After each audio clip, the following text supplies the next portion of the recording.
বিগত দিনে যারা আওয়ামী লীগ করছেন তাদের জন্য বড় একটি সুখবর আছে। আগে ভিডিওটি দেখেন, তারপর কিছু বলতেছি। আমি বলছি দামের শীষে টিকিট দিলে আপনারা মনে মনে বলছেন যে দামের শীষ কেন দেব, আগে তো আমরা আমলিক ছিলাম না, এখন আমরা আমলিক, দামের শীষের আমলিক মনে করবেন কেন? আমলিক আসার জন্য আমরা এটা একটা পথ।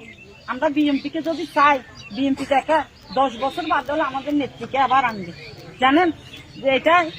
কিন্তু ওদের হাতে যদি চলে যায়, পাকিস্তানে চলে যেতে হবে সবাইকে। কেন বললাম সুখবর, শুনে যাবেন। এই আওয়ামী লীগ কিন্তু এমনি এমনি দেশ থেকে পলায়ন করে নাই। হাজারো মার বুক খালি করে এই আওয়ামী লীগ দেশ থেকে পলায়ন করছে।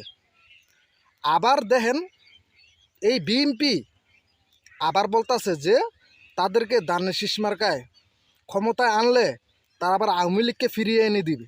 দেখেন কোন ধরনের বক্তব্য দিতেছে।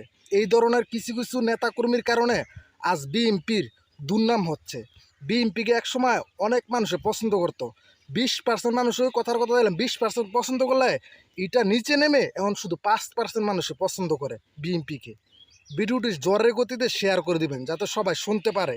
আর কাকে রাষ্ট্র ক্ষমতায় বসালে ভালো হবে আপনারা জানিয়ে যাবেন।